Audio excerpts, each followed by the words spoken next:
হাম্বা, হাম্বা, তুমি কিন্তু অনেক বড় অন্যায় করছো আমার সাথে।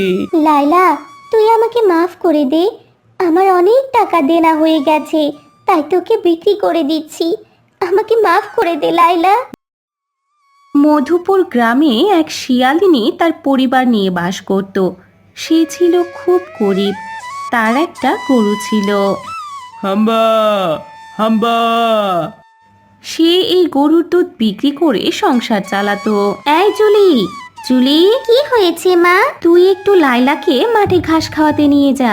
আমি পারবো না, আমি এখন মোবাইলে গেম খেলছি। তোকে কতবার বললাম মোবাইলে এত গেম খেলিস না, তুই তাও আমার কথা শুনিস না। লাইলা, তুই একটু অপেক্ষা কর, আমি তোকে মাঠে ঘাস খাওয়াতে নিয়ে যাব।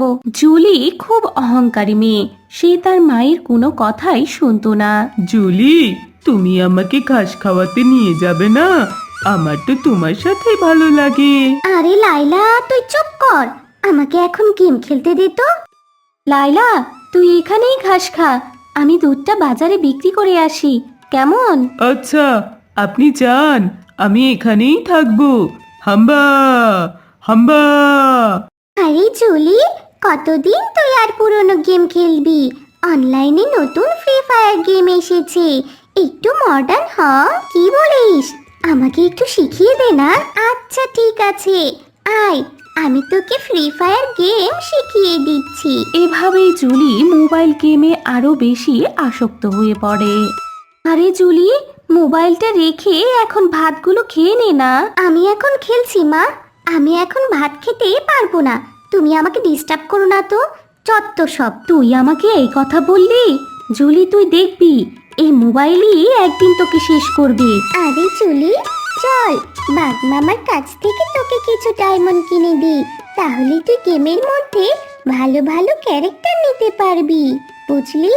আমার কাছে তো টাকা নেই, আমি কি করে ডায়মন্ড কিনবো রে? তোর বোকা, তুই বাকিতে নে, আস্তে আস্তে টাকা দিবি, না হয় তুই আমার থেকে গেমে পিছিয়ে পড়বি। ঠিক আছে তাহলে, চল বাঘ মামার কাছে।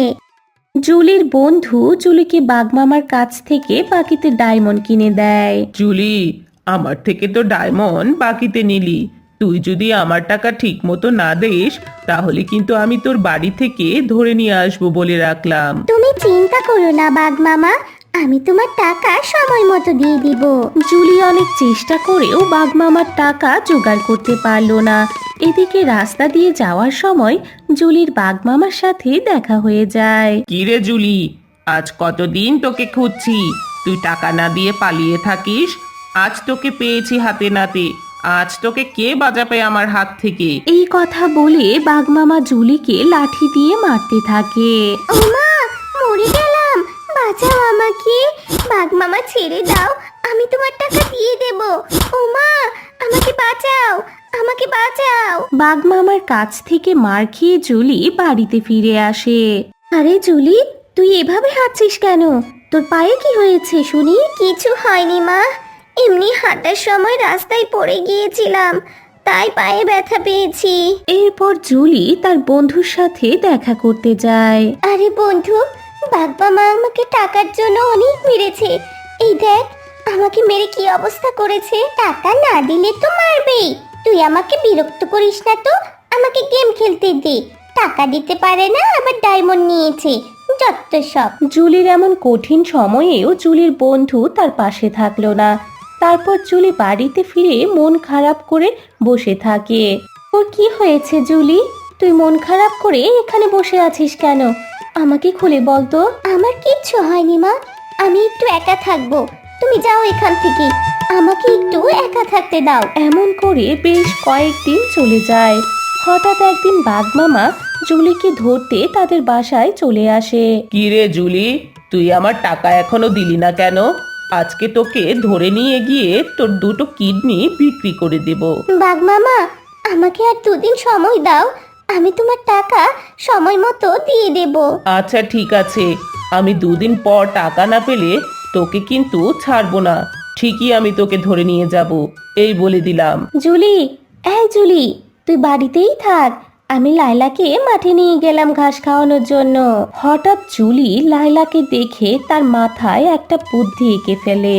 মা, তুমি সারাদিন কত কষ্ট করো, তুমি আজকে বাসায় থাকো, আমি লাইলাকে মাঠে নিয়ে যাই ঘাস খাওয়ানোর জন্য। তাই নাকি? ঠিক আছে, তুই লাইলাকে মাঠে নিয়ে যা, আমি বরং বাড়ির অন্য কাজগুলো এই ফাঁকে সেরে ফেলি। হাম্বা, হাম্বা, সত্যি জুলি, তুমি আমাকে আজকে মাঠে নিয়ে যাবে? চলো, আজকে তোমার সাথে অনেক খেলা করব, অনেক মজা হবে, তাই না? লাইলা, বেশি কথা না বলে চল এখন আমার সাথে। এরপর জুলি লাইলাকে মাঠে না নিয়ে বাজারে নিয়ে যায়।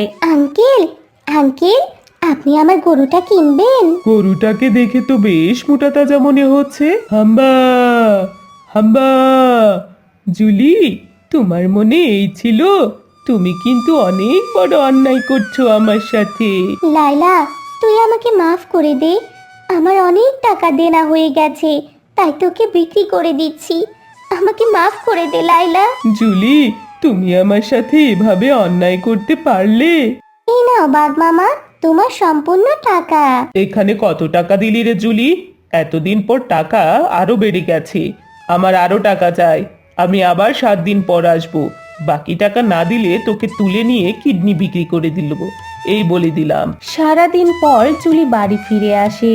কি রে জুলি, তুই এত রাত করে বাড়ি ফিরে আসলি, কিন্তু লাইলা কোথায়? লাইলাকে তো দেখছি না। মা, মা, আমি লাইলাকে মাঠে রেখে একটু ঘুমিয়ে পড়ি, এরপর লাইলাকে খুঁজে পাইনি। এটা কি বলছিস তুই? তুই বাড়িতে থাক, আমি লাইলাকে খুঁজে আসি। শেফা সারা রাত লাইলাকে খুঁজতে থাকে। লাইলাকে খুঁজে না পেয়ে শেফা বাড়ি ফিরে আসে।